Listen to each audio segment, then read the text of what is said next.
क्या आपने कभी सोचा है कि मंदिर में प्रवेश करते ही घंटी क्यों बजाई जाती है? ये सिर्फ एक परंपरा नहीं है, बल्कि इसके पीछे गहरे वैज्ञानिक, आध्यात्मिक और पौराणिक रहस्य छिपे हुए हैं। आज इस वीडियो में हम जानेंगे कि मंदिर की घंटी बजाने का असली कारण क्या है, इससे क्या लाभ होते हैं और इसका वैज्ञानिक दृष्टिकोण क्या कहता है। धार्मिक दृष्टिकोण से संस्कृत में घंटी को घंटा या घंटिका कहा जाता है। हिंदू धर्म में ये भगवान को जागृत करने और भक्तों की उपस्थिति दर्शाने का प्रतीक मानी जाती है।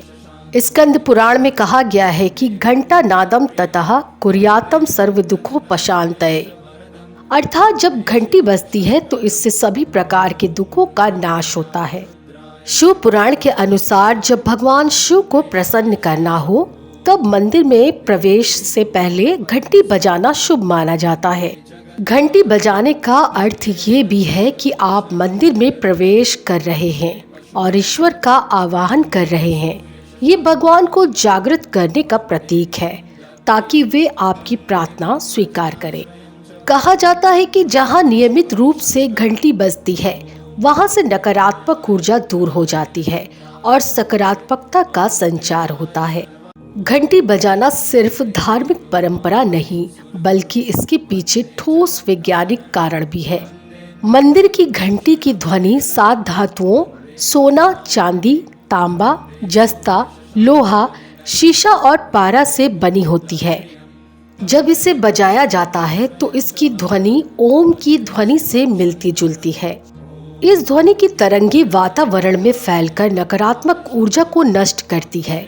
ये ध्वनि मस्तिष्क को शांत करके ध्यान और एकाग्रता बढ़ाती है। वैज्ञानिक अध्ययन बताते हैं कि मंदिर की घंटी बजाने से मस्तिष्क की तंत्रिकाएं सक्रिय हो जाती है, जिससे मानसिक तनाव कम होता है और एकाग्रता बढ़ती है। जब हम घंटी बजाते हैं तो ये हमारे मस्तिष्क में अल्फा तरंगों को उत्तेजित करती है, जिससे मानसिक शांति और ध्यान की अवस्था उत्पन्न होती है। घंटी की ध्वनि हमारे शरीर में कंपन उत्पन्न करती है, जो शरीर के 7 चक्रों को सक्रिय कर देती है, जिससे शरीर में सकारात्मक ऊर्जा का संचार होता है।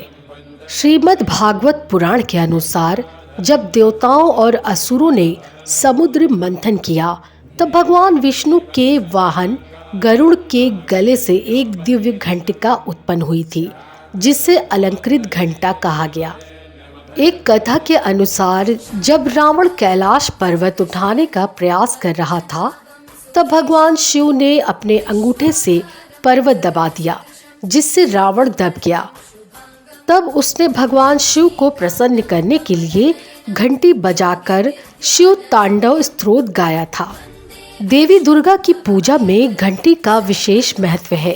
देवी के 108 नामों में से एक नाम घंटा करनी भी है, जिसका अर्थ है जो भक्तों के संकट हरने के लिए घंटी बजाती है। अब जानते हैं कि घंटी बजाने के नियम और सही तरीके।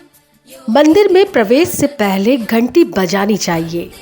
ध्यान और पूजा के दौरान धीमी आवाज में घंटी बजाना शुभ होता है। आरती के समय जोर जोर से घंटी बजाने से नकारात्मक ऊर्जा समाप्त होती है। अब जानते हैं घंटी किस दिशा में बजाएं। उत्तर और पूर्व दिशा की ओर मुख करके घंटी बजाना अधिक शुभ होता है।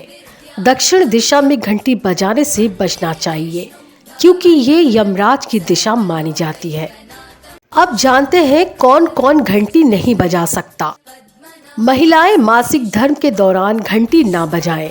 जब घर में कोई मृत्यु भोज हो तब घंटी नहीं बजानी चाहिए। अब जानते हैं घंटी बजाने के चमत्कारी फायदे। घंटी की ध्वनि से राहु केतु दोष शांत होते हैं और भूत प्रेत नजर दोष से मुक्ति मिलती है। ये अवसाद, चिंता और तनाव को कम करके मन को शांत करती है। जब कोई भक्त श्रद्धा से घंटी बजाता है तो उसकी आत्मा को एक विशेष ऊर्जा का अनुभव होता है। घर में नियमित रूप से घंटी बजाने से वास्तु दोष दूर होते हैं और सकारात्मक ऊर्जा बनी रहती है। घंटी की ध्वनि से माइंडफुलनेस बढ़ती है। जिससे ध्यान और योग करने में मदद मिलती है। इसीलिए मित्रों, मंदिर की घंटी बजाने का रहस्य सिर्फ धार्मिक परंपरा नहीं है, बल्कि वैज्ञानिक, आध्यात्मिक और पौराणिक दृष्टि से भी बहुत महत्व रखता है। ये न सिर्फ नकारात्मक ऊर्जा को दूर करती है, बल्कि मानसिक शांति, स्वास्थ्य लाभ और आध्यात्मिक उन्नति का भी माध्यम बनती है। इसलिए जब भी मंदिर जाएं, श्रद्धा और भक्ति भाव से घंटी जरूर बजाएं, क्योंकि ये आपको आध्यात्मिक रूप से जागरूक करने का सबसे सरल और प्रभावी तरीका है। तो मित्रों, आपको ये जानकारी अच्छी लगी हो तो इसे लाइक और शेयर करें और हमारे चैनल को सब्सक्राइब करना ना भूलें। साथ ही कमेंट में जय श्री राम, जय भोलेनाथ अवश्य लिखें।